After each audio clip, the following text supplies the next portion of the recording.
Do we have canon live birth in Star Wars? Yeah, Luke and Leia. Luke and Leia, hello? For humans. For humans. Start your sublight engines. It's time for Roop Helps Pod Race, the queer Star Wars podcast. Welcome back to another week of chaos. I'm Jess. My pronouns are they, them. You can find me on most social media at Kawaii Jessio. And my gender this week is Chopper entering his war criminal era because of the Bad Batch. I was literally seeing that behavior as the episode was going on. I was like, he's getting worse, and that's okay. When Hunter jumped on that probe droid, Chopper saw that and was like, you know what? Maybe I will choose violence from now on. my name is Ollie. My pronouns are they, them. My social media is at OllieFresh on pretty much every platform that's fresh with a PH. And my gender this week is Polycule Disruptor Admiral Rampart.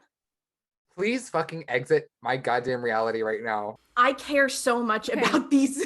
Here's the problem. Last night, the trans people of this podcast watched the episode together, and then also the host of Star Wars English class also watched it at the same time.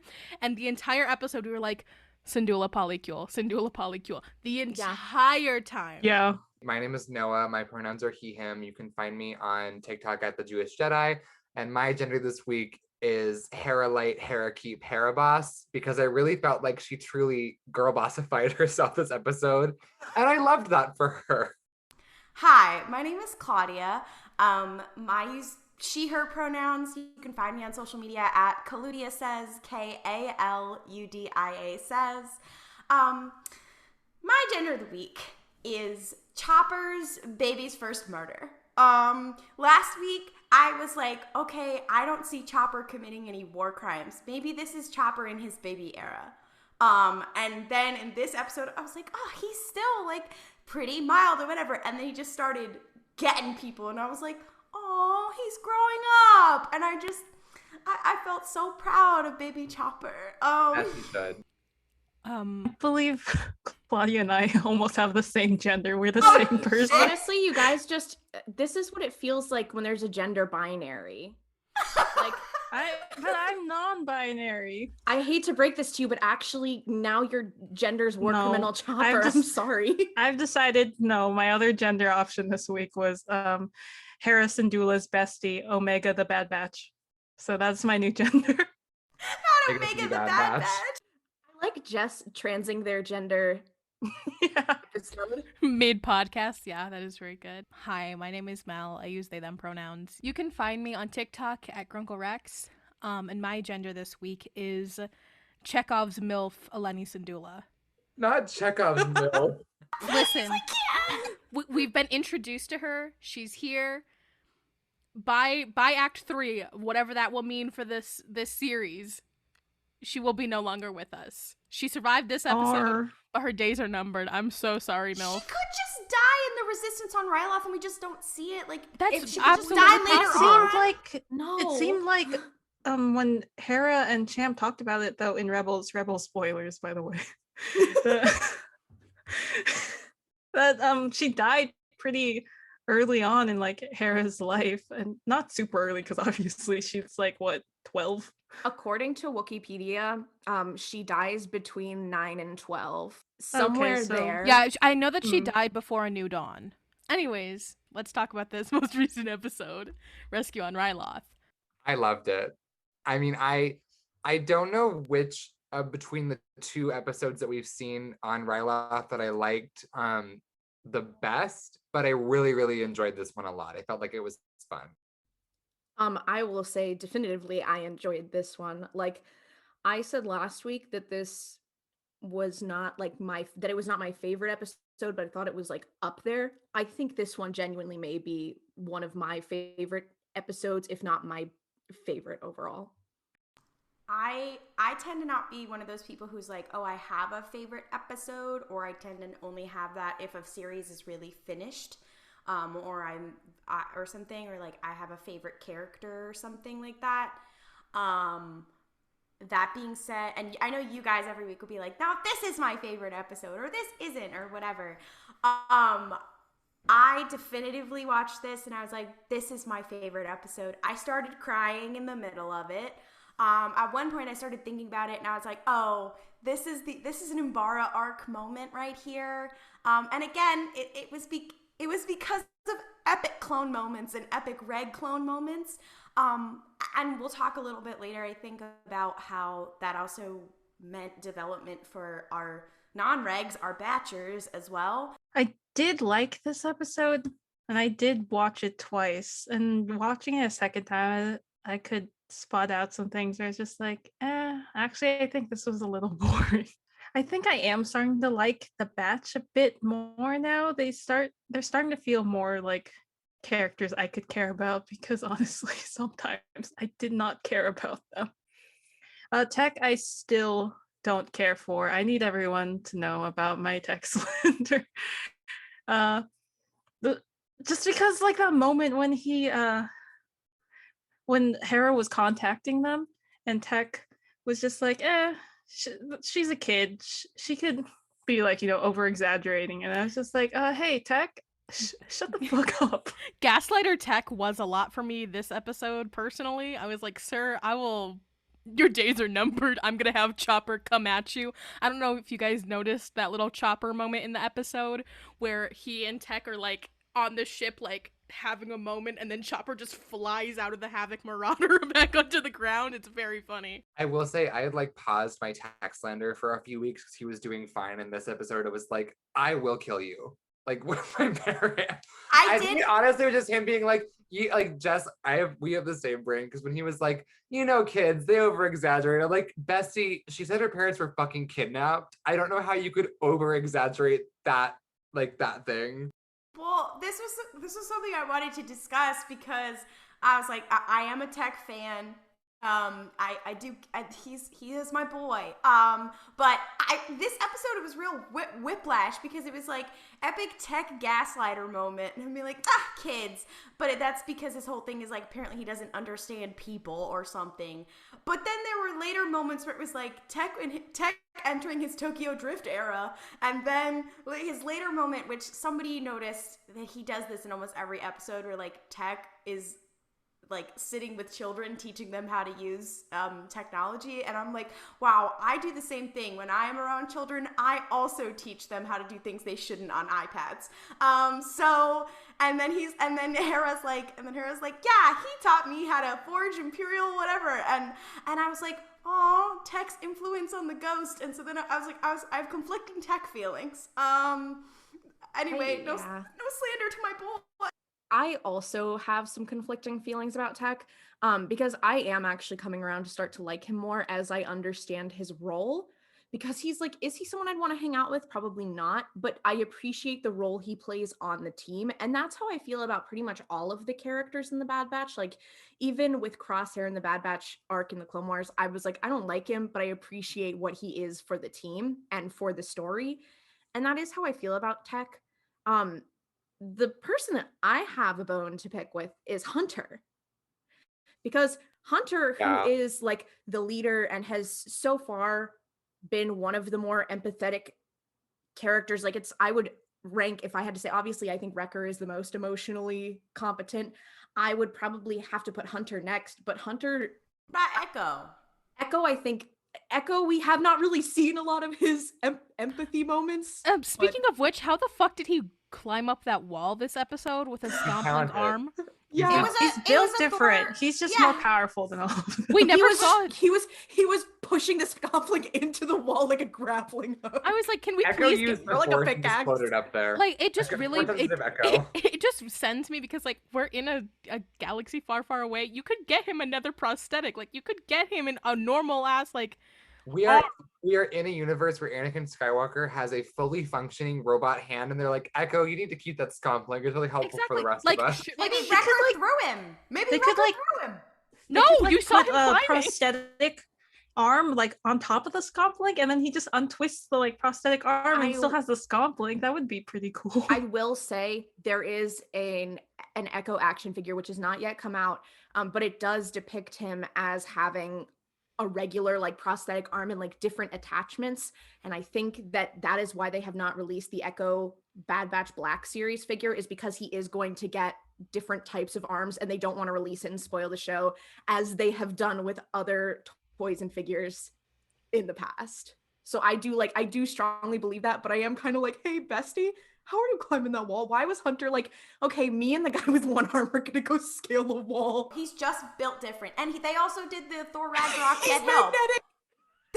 They did Not the magnetic Echo. My new thing is I would like to peddle Inspector Gadget Echo, where he just is like go gadget magnet shoes and not Inspector Gadget. I do want to bring up something my friend said when I watched the episode with him, because I was like, why did he make Echo go with him when he only has one arm? He's like, come on, dude with one arm, let's go scale a wall. But my friend was like, Hunter is at least not ableist. He said, I know you only have one arm, but you can climb that wall. Let's go, bestie. Okay, equal opportunity employer Hunter. Sir. I mean, is that not just the Bad Batch? ADA accessible Hunter. Except for not ADA compliant. You would think he would give him something to help him climb up the wall if he was really No, I think ally. they had like the little like POV Roophouse Pod Race sues Hunter for not being ADA compliant. I think they had the what are those things called? The little kind of like grappling like rope things attached to them, so they very well might have. But I didn't see it while I watched the episode, so I was like, I'm calling OSHA on your ass. Time I watched it. I'm calling OSHA on your ass. I'm calling OSHA on Hunter. Now the second time I watched it, I did notice they had like little rope thingies attached to them. So usually we see Echo and Tech working together. And this was like, I know we've talked a lot about like who would take over if Hunter would die, and Echo coming into his leadership role as that second in command in the 5-man band structure. We talk about that all the time. Like, this was a moment where Hunter was like, immediately, he was like, yeah, my second in command Echo is coming with me, and then you're doing this, and then you're doing this, and then you're doing this. And I was like, oh, he's fully a part of the team now, whatever. I saw that as a little bit of growth and a little bit of development, and I was like, oh, he's a real boy now. I really liked that this plays into my theory of Echo being the second in command if anything ever happens to Hunter, because I think we see also from this that I love Wrecker and Tech is fine. Neither of them are equipped to be leaders if anything were to happen to Hunter. And like, honestly, you see from this with Hunter having so much internal struggle, he's barely even equipped to be a leader. And I think it's clear that like on Camino, they had someone giving them jobs and they were basically going where, Cody, not Sid becoming the new Cody. But then now Sid's giving them jobs, but when they have to make decisions on their own, Hunter clearly struggles a lot. And that's like one of the problems that I had with this episode is how many times are we going to see Hunter be like, no, we've got our own stuff to worry about before they actually end up doing something, because obviously they are going to end up fighting for the rebellion. It almost feels like how Noah was talking about with like, we know something's wrong with Wrecker's chip and they just keep putting it off. So it's like, when are we going to deal with it? That's kind of how I feel right now. I actually was thinking about, and I the hard thing that I have with this show is that I do want to make it clear that I am enjoying it, but I have some pretty big criticisms of how it's being written and how it's running. And one of those is that this is what, episode 12? This is the first time we've even like really seen Crosshair engage with the Bad Batch as a group of characters. Like that we're on episode 12 and he was like, can I go after them? That should have happened like literally 10 episodes ago. That should have been the thing we were dealing with from the start.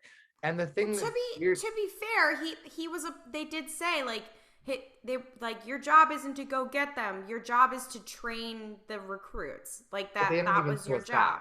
They didn't show us that till like last episode. And I think my issue with it is like your job is to train your little batter batch. Like your job is a part of our transition to the Empire. Like your job isn't that shit. What I kind of thought it was gonna be was like the Bad Batch is off doing a mission and it's gonna cut, like the whole show would be like the Bad Batch is doing their thing and it would cut to Crosshair on Camino or on a mission training his worst batch and then being like, hey, I'm having cognitive dissonance, but they didn't. And I honestly did kind of think that he was hunting them already. So I mean, that's but part of it for yeah. me. The other thing is that, like, and we talked about this a little bit last week about this, like, the speed of development on the characters is sort of weird. Like, I agree with Ollie. It's very bizarre that this is like the 5th episode in a row of Hunter being like, no, we don't need to help them. Just kidding. Yes, we do. Like, that's really bizarre to have a character continue doing that with, I mean, unless I'm missing something, I would argue very little growth towards a place where he's not going to question helping people. And I find that a little weird. Even the regs, even like they were part of like major missions or even helping people with occupations and that kind of thing. The batch just kind of gets dropped into places, and he kind of references that when he's like, well, the organizing part and whatever isn't our thing. Like our thing is the mission, and then we leave. And so he's not used to that. So for me, I've had the opposite feeling where I think like it would take a lot for him and for the rest of the batch to change how they see the world and how they not just how they see the world, but like to change their mind a little bit. Not because they don't care about other people, but because like I just feel like it's weird because nothing in Star Wars is realistic, but it's actually like kind of realistic. Like it takes a lot of people a long time to actually make big moral changes. Unless their hand is forced in some kind of way. And in this case, their hand was forced. So yeah, for me, I'm like, yeah, I don't know. It's been kind of realistic that I think he's a little, it takes him a little bit. I also agree with Klaudia, where I think it's kind of realistic with Hunter struggling with this. Maybe it's because I personally am someone like that. Yeah, I'm a person like that, where it takes a lot for me also to finally be like, fuck, I do need to deal with this. And also considering the fact, I think Hunter's like main priority is still just making sure his little group of like besties stays safe. And he said that to Hera and Omega too, where just like, I need to make sure that my group is okay and does not get killed or tracked down by the Empire. Maybe it'd be better if he realized sooner rather than later that, hey, we do need to actually help people. And I do keep deciding in the end that I want to help people, but I'm just being stubborn. Yeah, I think it's something interesting about like sphere of control for Hunter. It's weird because the more I think about it, Claudia kind of touched on this earlier, where it's like they have spent their entire lives almost in the same way that Crosshair is a weapon now. They have been a weapon for the Republic, and they have been just doing mission after mission after mission, not having to question where these orders were coming from. And then they finally did question those orders and where they were coming from with Omega, and that is why Omega is such a driving force in them being like, having to be like, hey, maybe actually we do need to help people. And so I find there an interesting parallel there between Crosshair's current like existence as a weapon and a weapon only, their current like situation being they are no longer a weapon just being used. Well, that's exactly it. They're straddling this weird space between are we a weapon that is just being used, or are we going to use our own agency that we realize that we have to do something about something. Ironically, and I think this is why using Hera was a great choice, that is how the Ghost Squadron starts as well. And a lot of them are like, are we just like running missions? Like, what are we doing? Whatever. And there's a lot of like, are we a part of something bigger or not? Like, and there's a lot of like, are we going to be a part of an alliance later? Like there's almost that same struggle as in the beginning of Rebels. And I actually like that as a parallel. And that also again, Dave into, Filoni only has one story, but also a lot of that clearly, like a lot of the stuff with the batch, like them influencing Hera, like epic, it's like poetry at rhymes moment. Like I'm very emotional. I would almost compare Hunter to another DILF, a Kanan in this moment, because like Hera had all the information in the beginning of Rebels, but it's Kanan really who's then like, well, what are we doing? Like, am I gonna use my Jedi powers to help? Is this whatever? Like, it actually reminds me of that in a way. And he's very much like, I'm here to protect my people. Like, even in A New Dawn, when he started with Hera, he was like, yeah, I'm just here to be your crew. You can be the rebellion. I'm just here to like look hot and fix the ship. And that's what he basically is for a long time, until he's like, oh, I have to be like a dad now and like help. Personally, I'm the type of person where if someone's like, I need help with this thing, it will take me under a minute to be like, okay, then I'm gonna help you with this thing. It doesn't really, like, there's never a like, am I in danger of this hurting me, blah blah blah. I'm like, I'll do it. So it's very hard for me to see a character that like isn't like that. However, I do see very like Jyn Erso parallels in the Bad Batch. That whole thing of her being like, the Imperial flag isn't a problem if you don't look up. That's a very good it's poetry like rhyme moment. That's good. I do think that's part of it, because I think the biggest motivation for the Bad Batch, and I guess honestly for the entire archetype of gruff dad adopted child, it's always me and my own come first, fuck you got mine. That's generally how those plots play out, which is what this is. Hearing y'all talk about it, I do think that it's an interesting perspective to have for the characters. But I still wish that it would maybe pick up a little speed wise, because I feel like we've been here for a while in that pit of like them being unsure. I feel like we've been there for the whole show, which is okay, but like that's sort of what I want out of it. No, I agree 100%. I am also the kind of person who says like, oh, you need help, I'm gonna help. And not just like in general, like that's the kind of character that I like to see. And I do think it is interesting that it's taking Hunter a long time, and it's taking the Bad Batch a while to say like, okay, like we need to not only learn our place in the universe, but you know, we're right now learning to care about someone who's not one of us, like by caring about Omega. But what gets me about that is, first of all, from a logistics standpoint, I'm like, Omega probably would be safer if they were with other people, like just in case something happened, it would probably be nice to have like you think that if they were with the partisans, someone was like, we're going to come take Omega, Saw Gerrera and Rex wouldn't be like, no, you're not. But my other thing too the about way that we is just that, are like, yeah, Rex is there, obviously. well, We I just mean, take he that as a is. granted. I know he is. He has to be. It's all that I'm holding on to at this point. But I do think like, this is something I've been thinking about a lot in the last couple weeks, is I think we like to look at characters and say, well, it's nice because it's realistic. And I agree. I think it's cool to see that perspective and see the idea of like, it's taking him longer because that's just the type of person he is. But I also think there's a way to establish that, like Rogue One did. In the beginning, Jyn is very much like, yeah, I'm not interested in helping. But very quickly in the story, she's like, yeah, no, I should actually help. And I really did think maybe seeing a child who may have reminded them a bit of Omega and saying, this is a young girl in danger who's lost her family, maybe that would spark them to finally be like, yeah, maybe we should do something. Because I feel like they've been to so many things that should have sparked them and saying like, actually, the Empire is actively going to make things worse, not only for the galaxy as a whole, but for us specifically. We should do something. It's nice to see them go through the steps, but I would like for them to pick it up for the sake of the plot, just a little bit.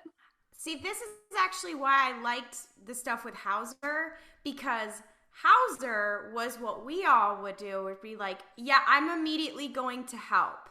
And the Rex kind of character, whatever, and Hunter is the opposite, and that's why we're like, why wouldn't you, or whatever. So introducing him as the contrast, I think, was very cool and a really good choice. And I also think that's why having Omega again, Omega in her Thrawn era, just pull out the, I'm going to call you family for the first time as a manipulation tactic, because I think she only called them her brothers to Hera. They didn't hear her say that. No. She said, wouldn't you do it for family? You would do the same for me. She also she did do that. Never mind. You can cut out me being a dumbass. Omega gaslighting them. So she also she enters her Thrawn era, and she does that with family for them. And I think, and this is also a part of why I liked this episode. Like, this was a moment for Hunter, not only and the rest of the batch, but for Hunter especially, for them to not only be like they see each other and clones in general and Omega as their brothers and as their family and as people they would ride or die for. And that's why they're on Camino and they see Omega and they're like, she's like us, you have to help her. And this is the moment where Omega's like, the other people are like you too. Other people are like you too. And then we have a Reg clone who is talking to Regs and have all that moment. And we see Hunter like take a step like, whoa, I actually kind of respect you, whatever. Again, where he was like, wait a minute, they're like us too. And I think that was two really big moments there. Anyway. I think it's interesting also because I feel like that is so, like, I don't want to say oppositional, but there's also another moment in the episode where you see, to say the nuance of it feels wrong, but like you see the other side of that coin, because you see the ways in which that the batch were like, okay, not fuck Crosshair, because I feel like in this episode they did have a little bit of a fuck Crosshair energy, but in general it's just been like they haven't really touched upon like Crosshair is no longer part of the batch, like we don't speak of the toothpick man.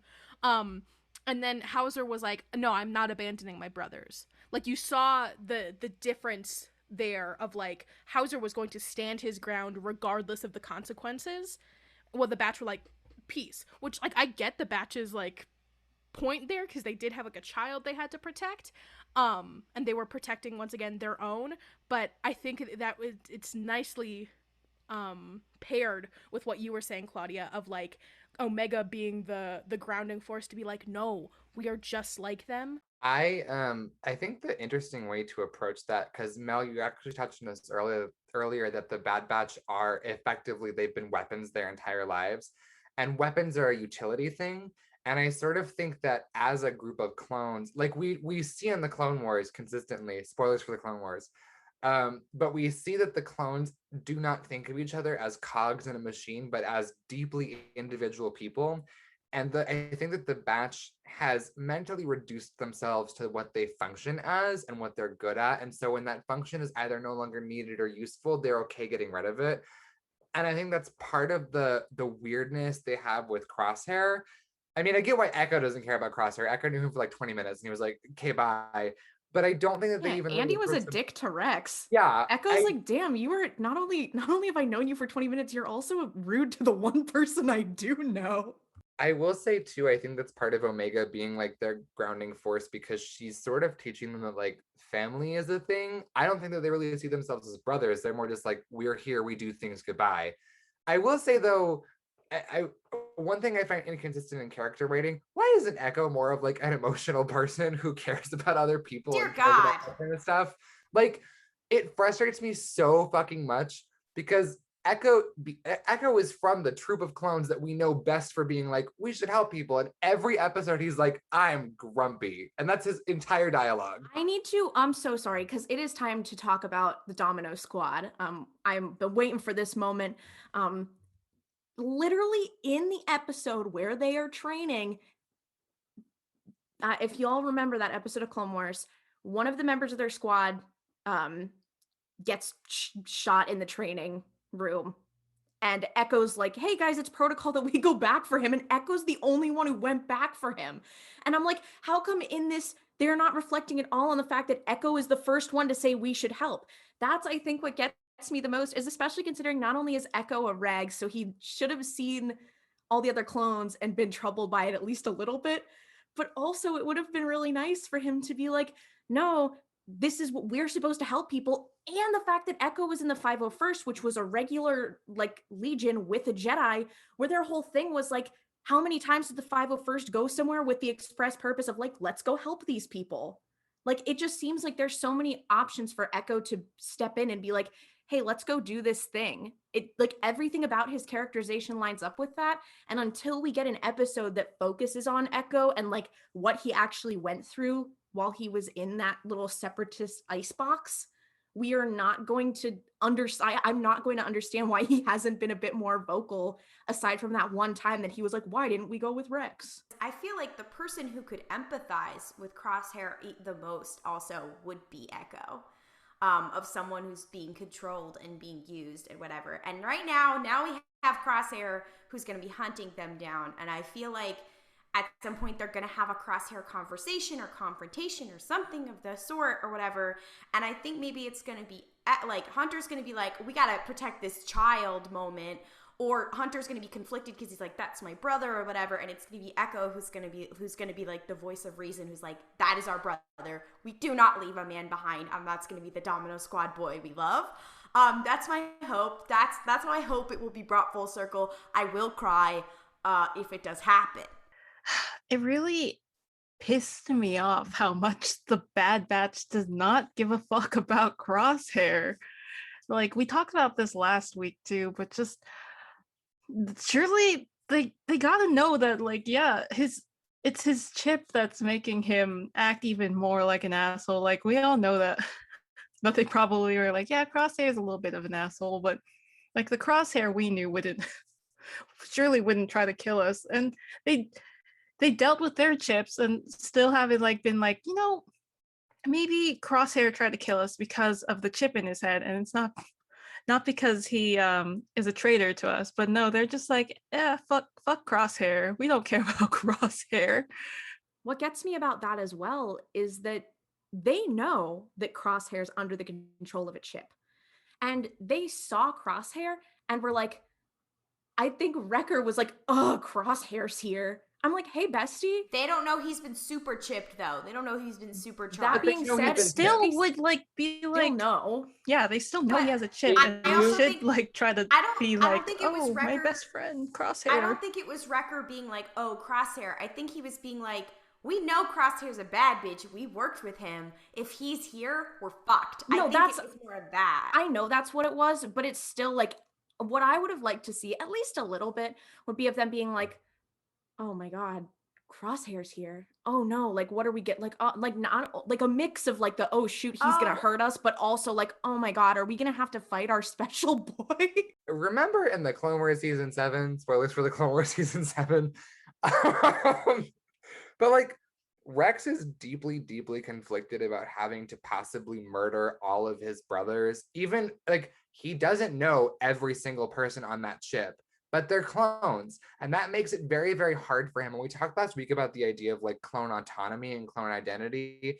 And it's weird to me because the Bad Batch at no point is like, we have to fight him, but that sucks. And they know he's chipped, super chipped, be damned. Like the second, like none of them hold Wrecker responsible for his actions while he was chipped, unless that's just poor writing and they never show us that. But like from what we know, none of them blame him for that. They know what it caused and they know what they did with it. And it's just weird to me because like it seems like every other like clone character that we see other than the Bad Batch is like, this whole situation sucks. Like we got to do something about it. And the Bad Batch is like, yo, fuck Crosshair. He fucking sucks and nobody likes him. To be fair, other than Wrecker, none of them have experienced the effects of the chip.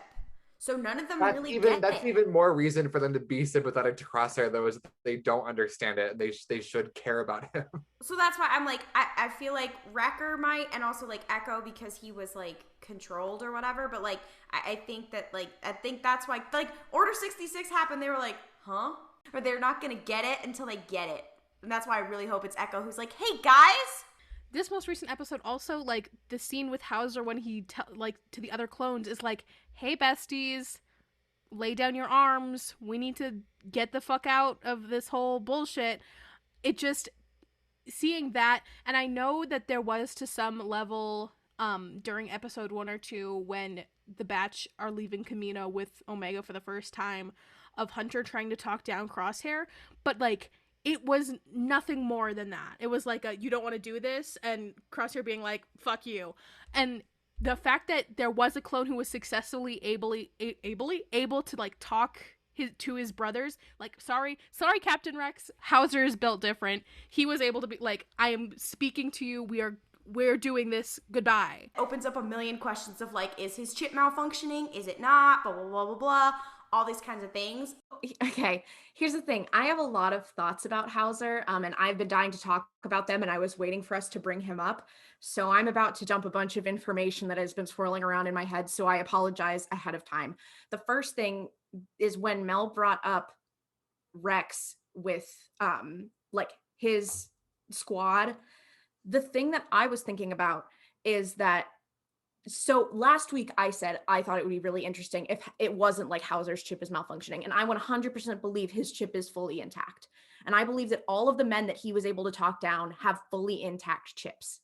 And I believe that that is maybe the single most important thing that we are learning from this show about the clones, is that even when their chips are active, they are still their own people and have agency, but their proximity to Jedi is what makes them messed up. So it's like for Rex and the 332nd, which was with Ahsoka on Mandalore, Ahsoka was there. So they had their moment where they were like, okay, kill the Jedi's there. We know a Jedi. And because they know Ahsoka and they know a Jedi, it messes with them more than it would for someone like Howzer, who assumably has been on Ryloth, not assigned to a Jedi, perhaps since earlier in the war.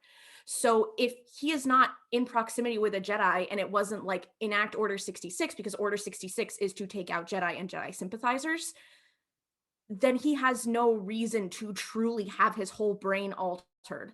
So like with Rex, we see when his chip was activated, he was totally different. With Cody, he's totally different because he's very close with his Jedi.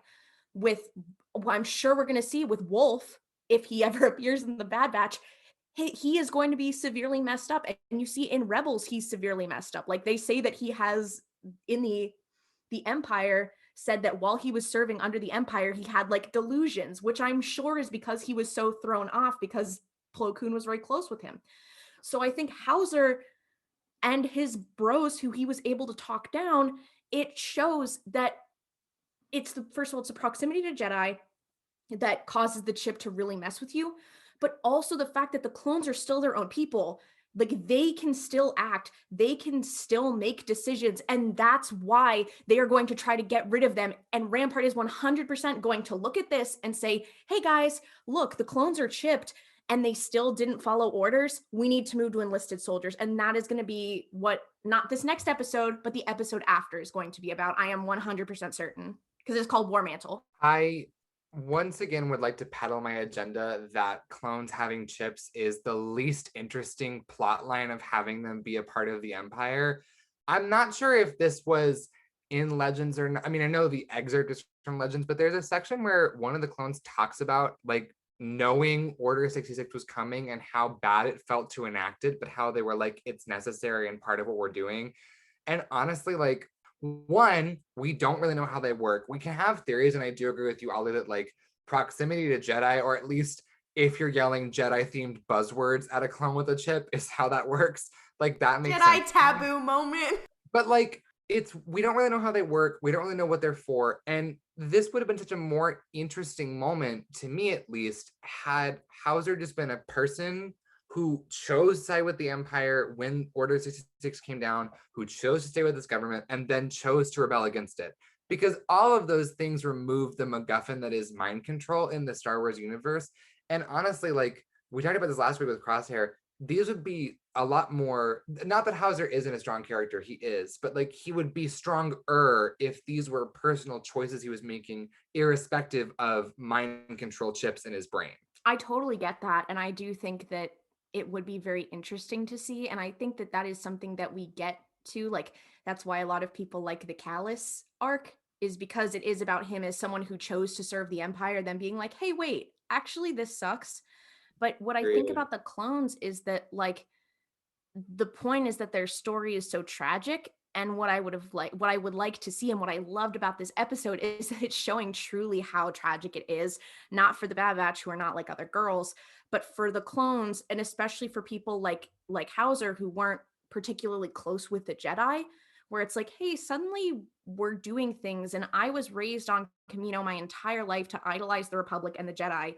Suddenly the Jedi are gone, and the Republic is totally different, and I don't really understand what's going on, but apparently, according to Attack of the Clones, I have been altered to follow orders. So not only is it cool to see Howzer saying, no, I'm not following orders, screw whatever genetic coding they did to make me more submissive, which is so bad on so many levels, but also that I love the idea of, like, not only like going against the taboo, but going against literal programming. Like, I think that that is such a powerful story, and it just goes to show how morally righteous and morally strong characters like Howzer are. And the fact that he is one of the few who is doing it also shows that the clones are still individuals. And I said last week, that's one of the fundamental failings of Star Wars, is that it fails to humanize its clones.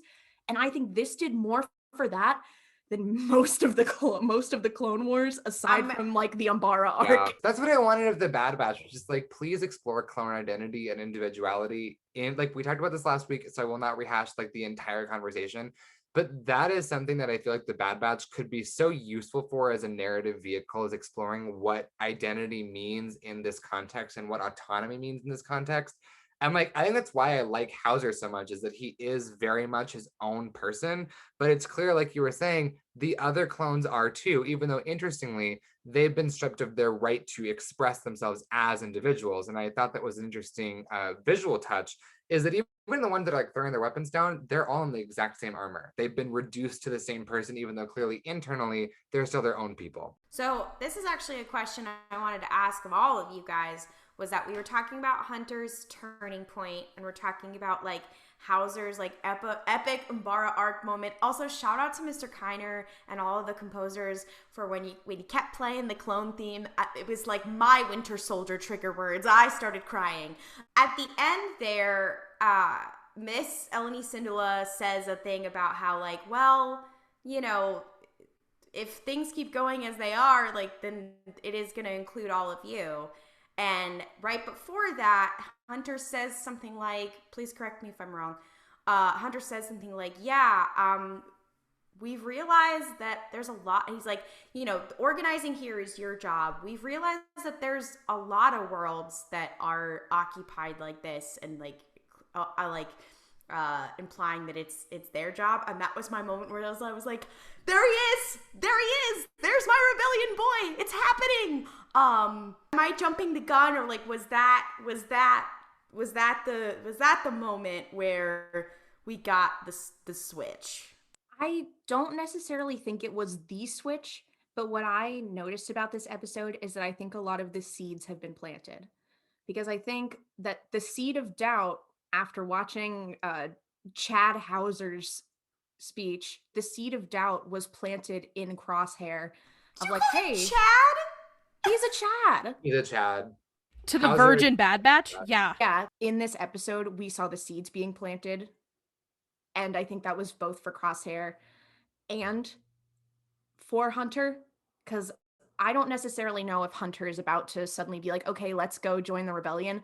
But I do think after this, he is hopefully going to be more willing to actually help and do something that is not necessarily solely for the interest of either making money or helping his team. And as much as I do like the idea that he is very much into the family, and he's like, I'm trying to do this to protect Omega and to protect my crew, what gets me is that he's like, we need to protect our boys, but not Crosshair.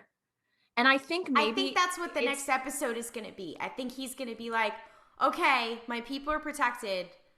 And I think they're going to find out about the War Mantle project, and he's going to be like, okay, my people are protected, and there's a lot of shit going on. We need to go get our boy. I think that's what it's going to be. I mean, I think that Crosshair is going to come to them. I'm not even mad about the writing. I'm not mad about like the development. I would just like to see them talk about it. And I don't mean they don't even have to have like a sit down around the table and talk about how they feel about Crosshair, but I would just like to see at least a passing comment, because we've come a long way from episode 2 where Wrecker was like, yeah, I kind of miss Crosshair. And Hunter was like, I feel bad about leaving him behind. It would just be nice to see maybe even like Hunter and Tech, who we haven't seen have a lot of bonding moments, to have Tech be like, oh, this would be so much easier if Crosshair was here. And Hunter's like, I know, I miss him. And I wish we could get him, but it's just too dangerous. And he's so far gone. Like, just something to see where their heads are at in regards to Crosshair. I've been obsessed with this parallel between the Batch and the Ghost crew, and like Hera learning all these things from them, and all this kind of stuff. And it plays into this wider thing that when I think about it, it makes me insane of how like the clones' overall impact on the galaxy is that like none of the fascism ending shit, Jedi winning shit could happen without you know the people like Heavy sacrificing themselves, someone like Howzer standing up, or or the Bad Batch stepping in and helping Hera, who then survives, helps at the Battle of Scarif, survives until the Rise of Skywalker. Like, there's all these things that like all these big things couldn't happen without these clones that never get any recognition, and that makes me feel insane.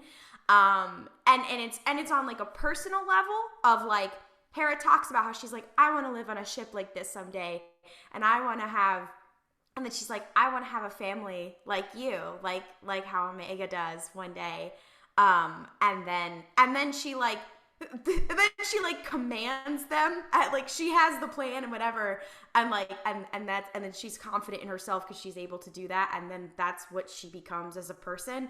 Every time there's just a little piece about clones, and in this piece it's about the Bad Batch and how like they're the reason that Phoenix Squadron exists, like they're the reason that they can help and that they're safe, whatever. Like I just it brings me joy. I don't know. Since you brought up Hera and the ghost having parallels to the Bad Batch, that made me think about how earlier you also talked about Tech teaching Hera a little moment, which was to scramble the ship's code or whatever so it doesn't appear on Imperial scanners, which is how the ghost remained undetected through a lot of Rebels. So thanks, Tech, I guess, for teaching. One good contribution to society. Yeah. I said that was a really good parallel to when we find out in Solo that like the Navicomputer on the Millennium Falcon is like a hunk of fucking junk,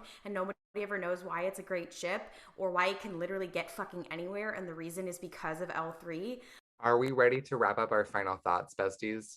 Okay, yeah, I can start. I said the entire time, I really like Howzer for his exploration of what individuality means in the clones. He is also very sexy to me, but I do appreciate like his character as a person, and I would love to see more of him.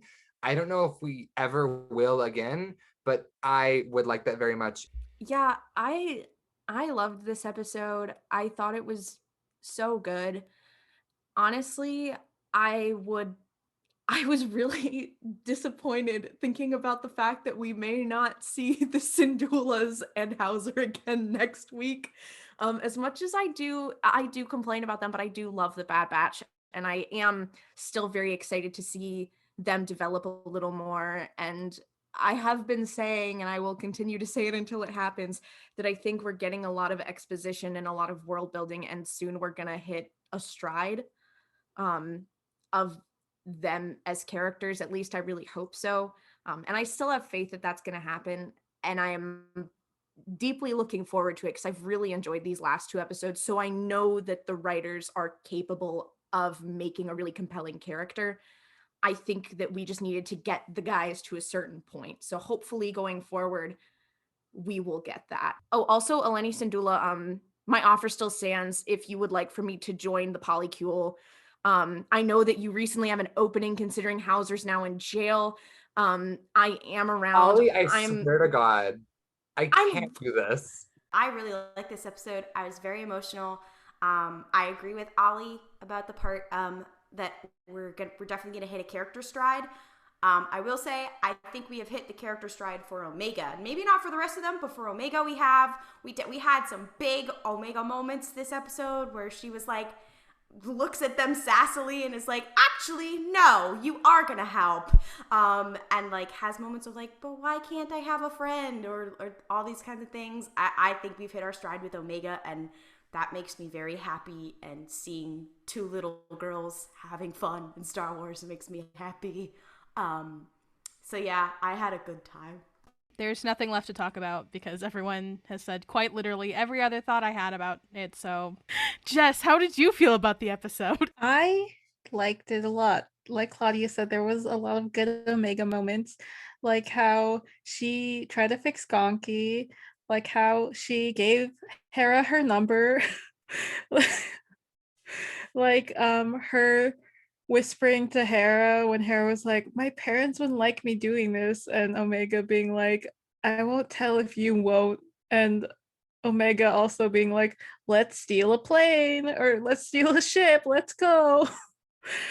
Yeah, so epic Omega moments this episode. Very, very good, because, you know, Omega is my special child.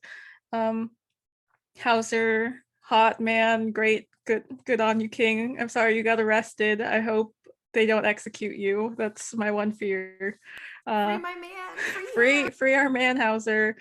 Lenny, I'm glad you didn't get fridged too. I am getting scared because there's only 4 episodes left, and that brings me to Cody Watch. I didn't think he was gonna be here, and I was right, he wasn't there. If any of you follow my Twitter, you saw I didn't post the Cody summoning circle because that reason where I was like, well, we're continuing our Ryloth arc, and he wasn't there in the first part, so there's no way he's going to be there in the second part. New episode next week that will not be on Ryloth, so maybe Cody will show up. Tune in next week for Cody Watch. Dun dun dun dun da da da da da da da da da da da da. Welcome to Is It Legends or Did I Just Make It Up? I like that Ollie was probably the most accurate portrayal of that. Really nice. I like compared to me, Melanoa, when we try. Please, you guys are too hard on yourself. I can't help the fact that I'm a classically trained vocalist, okay? Play Kyoto by Phoebe Bridgers because I'm gonna kill you. So this segment is one in which I, Ollie, have found some fun facts that may be a part of the Legends universe of Star Wars, or I just made them up. I have 3 today, and I'm going to read them off and let everyone guess. I'm excited. This is my first time doing it, so I'm a little nervous, but in Legends, the Finessa Nerf Herding Council was an organization on the planet Finessa that was made up of nerf herders. It is estimated that 5.6 nerfs out of every 1,000 died because of the mountainous terrain on the planet. I'm going to say that this is a thing from Legends, largely because when playing Jedi Fallen Order, there's a series of crates that are labeled in Orabesh, and when they have Nerf fur in them, and I really hope this is true. So I'm taking this. I'm shooting from the hip. This is absolutely true. This has got to be true. This is Legends. Is that all you have to say? That was so ominous. I loved that. Mel just leaned in really close and was like, "This is Legends." Yeah, I think it's Legend. You guys are right. It is Legends. No. Yes. I just thought I saw the fact that 5.6 nerfs die because of mountainous terrain, and I'm like, hey, that seems like kind of a lot. Maybe you should put some fences up. I was just gonna ask what a nerf looks like, but I can look it up. It looks like a goat mixed with a water buffalo. In Legends, Halderon Brightwing is a Force-sensitive Twi'lek who served as the Ranger General and Military High Commander of Silvermoon City in Quell Thalis, which was inhabited by Force users hiding from the Jedi. They drew power from a Force anomaly called the Sunwell. I'm going to shoot from the hip and say this is true. I don't even know where to start with that, because it just sounds like you've grafted like Lord of the Rings onto Star Wars and been like, they weren't elves, they were just Force sensitive, I swear. Isn't that what most of Legends is? Them just taking random pulp fantasy and sci-fi shit and being like, throw it into Star Wars. Like, I mean, yeah, but this is like such a specific set of words. Also, I mean, to be fair, this is my first time doing this, and I do feel crazy shuffling that page, so Wikipedia's got a lot going on. Wikipedia, my frenemy. I don't know.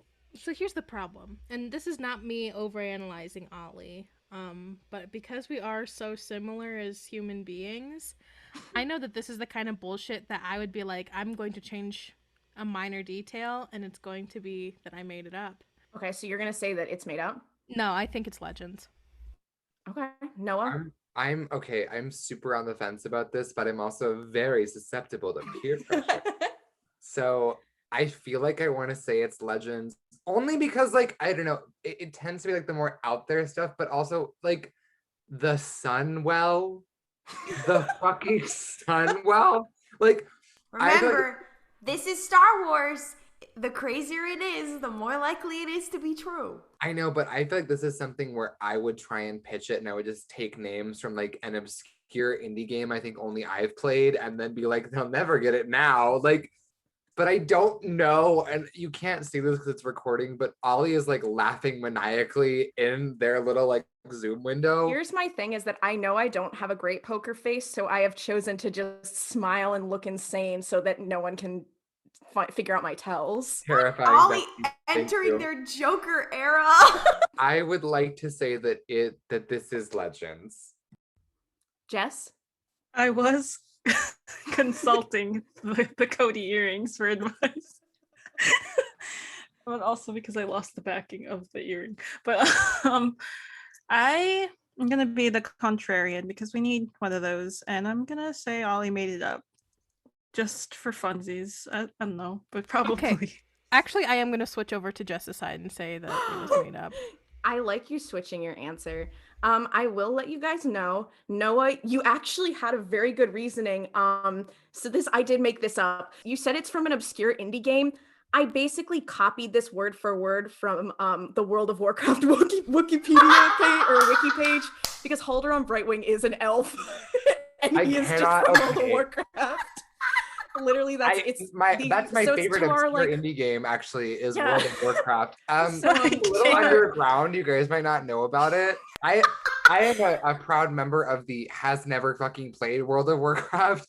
I did for a second think I was like, fuck, was this a character from Skyrim I forgot about? I just thought it was very funny because I was like, this makes sense. If I just change it from elf to Twi'lek, it works. I will say too, the amount of specificity that was sort of like what tricked me, because I was like, they would never go through that much effort to make something this cohesive. I like the idea that I'm just simply not a cohesive person, so it never could have worked out. Okay, I have one more for you guys. Racer's pie was a type of pie. In 17 ABY, the smuggler turned rebel Han Solo told the smuggler Gerald that his racer's pie was mean. I believe this 100% because of the scene in, I believe, the Attack of the Clones novelization where Anakin tells Obi-Wan to quote vape it in reference to driving the car. It's that level of stupidity. Yeah, I'm gonna say this is true. I was wrong last time, but here's the other thing. I want this to be true. I really want there to be a thing in Legends called Racer's Pie. And I want Han Solo to have been a thing that was like, that was a mean Racer's Pie. Mel, Jess, what do you guys think? Mel is like going through it. Well, here's the problem, because coming from a pre-production standpoint, I do distinctly remember Ollie having a moment earlier. But is that a deception? This is such a psychological game of chess that we are playing right now. This is a fucking saw trap. I think what's fun too is that Mel knows me so well because we apparently are the same person and think the same way. So this one I've specifically catered to what I know I would be confused on. Yeah. So, Fuck. Jess, do you have any thoughts on Racer's Pie? I see it's stupid enough where it could be Legends, but I still think Ollie made this up. I'm gonna say Ollie made this up. It's just really stupid. I agree. I think Ollie made it up. Okay, so everyone locked in. I did make that up, Motherfuck. but it is actually a thing. It is called Smuggler's Pie. So I just changed the name. See, all I care about is that I wanted a weird named pie to exist in Star Wars and have Han Solo be like, you make a mean pie. So I'm really happy right now. I also would like to say there is a Wikipedia page for pie, not numbers. There's Sorry. a wiki page on soup too, so I believe that. Yeah, there's a wiki page on everything except numbers. About food that's like food may sometimes contain bones. in it. Shout out, Thank you for Julia for bringing that to my attention. Well, thank you all for playing my little game. I feel evil. So in terms of scores, Mel and Jess, you tied for first with Klaudia and I only getting the first one right. And I'm okay with that. I will say that having done this the last time as the person making the questions, I felt fucking insane being on the receiving end of it. So thank you for that, Ollie. I do like that even though we've played this game like 4 times and I did host it once, but I am like 3 for the 3 out of the ones I have participated in as a player. I would like to postulate this. You are Thrawn, I am Eli, Ollie is Night Swan. Welcome. No. I love that. I'm What not sure should I like be the Karen idea of Farrow? spoilers for Thrawn of getting absolutely decimated by Arinda Pryce. We have to explain to the people what the Arinda Pryce was. They've seen it. We already talked about It's the Pryce all on our Bust Twitter. last week. Okay, I would like to say though that my new headcanon is that when, spoilers for the Thrawn book, but when they decimate that planet, they actually it's not even lasers, they just open the vents on all the ships and millions of Arinda Pryce busts careen down from the sky and explode on impact. Pryce's first action as governor of Lothal is literally to be like, all homes must have an emergency bust of me in case of an intruder. Welcome to Name That Ship. Ew. This is our fun little segment in this podcast where one of our hosts brings a fan fiction that either has a cursed ship or the tags just tell a story, and the other hosts have to guess and name that ship.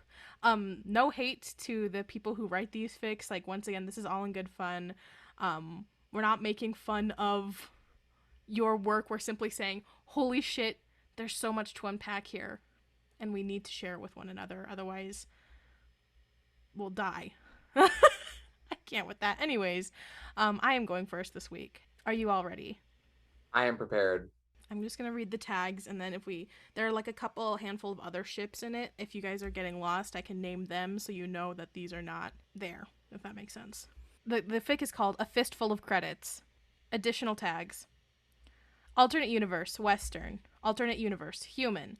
Alternate universe, historical. Alternate universe, Earth. Smut. This began as porn without plot, but as you can see, there are many words. Canon, typical violence. I did zero research, so let's call this historic-ish. Canon? I don't know her. New Mexico. The Cyclones had a plan, but I sure don't. Family feels. Other additional tags to be added. Fuck history, I do what I want. Fuck canon, I do what I want. Lovers to enemies. No beta, we die like Bothans. Not me repeatedly failing to spell sheriff right on the first try. Canon survives, goddammit. I'm happy for Kanan. Good for him. Congrats What to the fuck? Kanan. What are the other ships that are not? So I will just tell you this as your first initial hint. Kanan is not part of that ship. Is the ship gay in either direction? No. It's a straight ship. It's It's a hetero. straight ship. That being said, I do think one of the characters in it is bisexual in the fic. This takes place during Rebels timeline or close. This is to in a there? Wild Is it West Rebels figure, it characters? sounds Rebels like. characters. No, neither of them are Rebels characters. But Oh. Kanan does survive. But in case Kanan anyone does was survive worried. if anyone was curious. Okay, wait. Do the characters in the main ship It is- appear in Rebels at all? No. What? Okay. What era? Okay. What era do these? So characters this is or an movies AU come within. from? This is an AU within the Rebellion era of Star Wars. But none of these characters are in Rebels in the ship. Are they Rogue One characters? One of them is. Like a character Cassian? that appears in Rogue Yes, One? Cassian Andor is part of the ship. But the other person, I can guarantee you will never guess. Is it Nine Nub? No.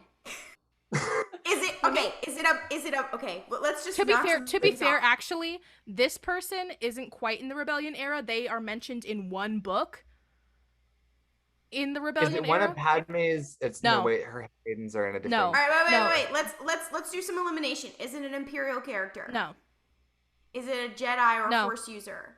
Not a Sith. No. Are they a bounty hunter? No. Are they a rebel? No. Or they're not a bounty hunter? No. Are they just a guy? Or Are they a clone? No. they're a woman.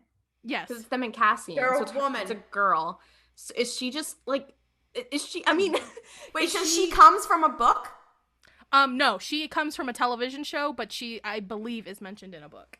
Please tell me it's not Cara Dune. No. Oh God. So is she from The Mandalorian? No. Is she from Rebels? No. No. From Is the she Clone Wars. canon? She is from Clone Wars. She's from Bad Batch? No. No. Is it Actually, Aura Sand? she actually did make it a cameo in Bad Batch. Not Eleni Syndulla. No. Wait, no, it's someone who Wait, was in what? Clone Wars. Is Sid? it One Anakin? in Clone Oh, Wars she's and in the Clone Bad Wars. Batch. Yes. And And she's that's a a woman. girl? That narrow. Yes. Fennec Shand. No. Fennec Shand was Fennec wasn't in Clone Okay, wait, Wars. wait. Oh, Wait, Sorry. she's Sue in the Clone LaQuaine? Wars. No, but you're very close. Is it the daughter? Yes, it is Stop Shea it. LaQuaine. Holy Mel, shit. are you kidding? Because here's the thing, I was gonna bring that fic this week, and then I decided not to because you. Why and are you Klaudia were Yeah. doing the ones. same Yeah. fucking person? What's I'm going sorry, on with it's like, Ollie's this is hair? too weird. I'm sorry. Cut and Sue's daughter? Yeah, okay, so here's the premise. It is like several years later, it is during the rebellion era, so she is like an adult. It's not like she is a child. But basically, I guess her and Cassian know each other? Question mark?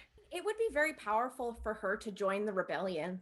Yeah. Like, that's actually kind of everything. I just know that her father is mentioned at least in the Aftermath book, so I assume that she is also to some degree there I as can't well. deal with that. This is a Wild West for you. But wait. Can I tell you the other ships in this fic? Yes. Yes. please do. Rexoka, K2SO/Sarcasm, Kalazeb, Oh, Kinera, okay. and then there is one other one involving Shea LaQuaine and one other character who was in Clone Wars and in Bad Batch. A man? No. A woman? Yes. A lady. Omega? No, No. it's not Clone Wars. Well, is this character force sensitive? No. That's like Are their they whole thing. real? Not an Imperial, not Nope. a Jedi, Nope. not a Sith. Wait, not a so they're in Clone. both Clone Wars and And Bad Batch. And Then they're a woman. another woman. is No, it no. one of the Martez Yes, sisters? it is. It's Rafa. It is Trace. Rafa. Rafa X Sula Quain. No, No, not not Sue, Sue. the daughter. Shea.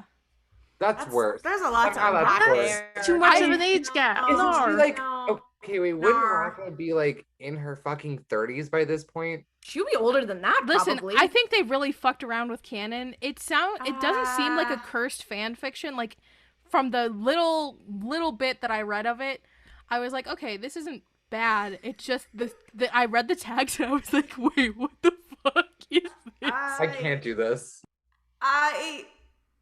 The Wow. tag New Mexico is really why I was like, I have to bring this to the podcast. I do love that. That was my favorite one of the whole thing. This makes me feel insane. I knew as soon as you said the title, I was like, that's so familiar, but I couldn't remember what it I was. hate you because I went through the entire Rogue One tag. I believe the Yeah. entire Cassian Andor tag to be like, okay, let me find some interesting things here. I'm pretty sure I found that going through the Kinera tag because I Oh. was looking for that's where I was looking for weird shit. Oh. So I was like, oh. And then I was like, I can't bring this. This is too much. All right. Okay, besties. I brought one to you today.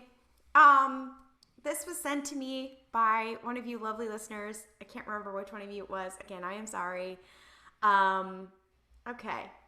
This is rated mature. Other characters are or characters and relationships are Cody and Rex, not as a ship, just as like a relationship. Okay, and, you fucking scared and me so hard for a second. I No, was like, not Princess.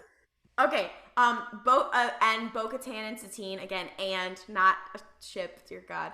Rex and Ahsoka, and like, so these are friend relationships. Yeah, I gotcha. And Rex and Anakin, Maul and Savage, Darth Maul and Rex, again, not as a ship.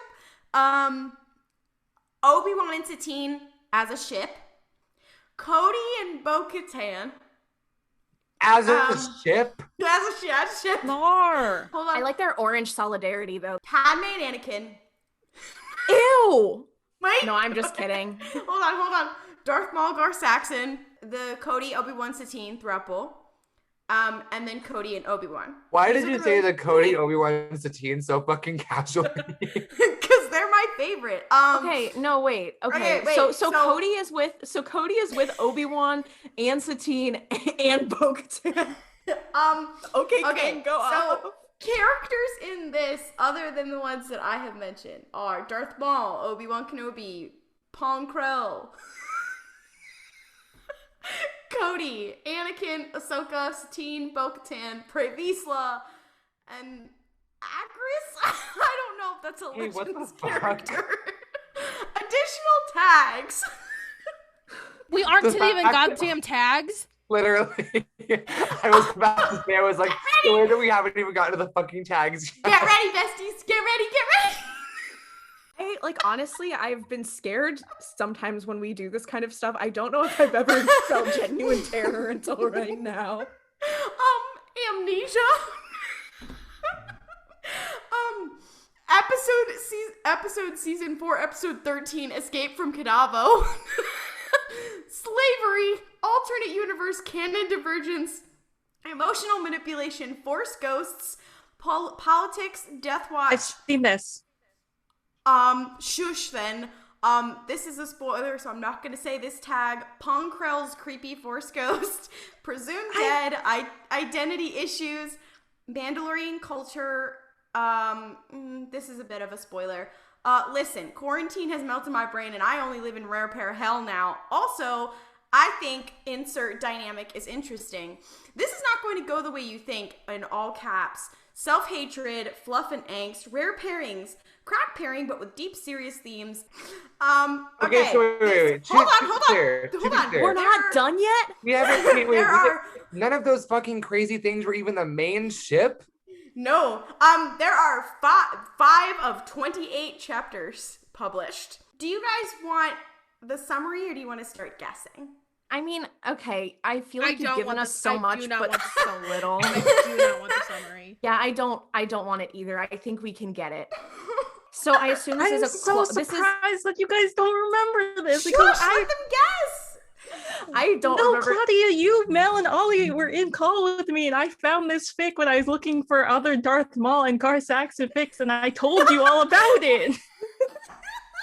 Granted, it was weeks ago, but I was just like, wow. Maybe it was so bad that we all purged our brains. Okay, does the ship include a clone? Yes. Is it from the 501st? Is he in the 501st? Yes. Yeah. Is it Jesse Darth Maul? No. Get Jesse away from that. Is it Kix? No. Rex. Okay. Yes. Rex Darth Maul. No. Rex Savage Press. Savage Press? Yes. I remembered it was one of the I remembered it was a Zabrak, and I just didn't remember if it was. Yeah, the tag that got me was like Force Ghost Pong Krell. And I was like, yeah, that's. You said that fucking ship like there was a gun to your head. You were like, is it Rex Savage Press? Like, I swear, I was like, they're gonna get killed if they don't answer this question correctly in 3 tries.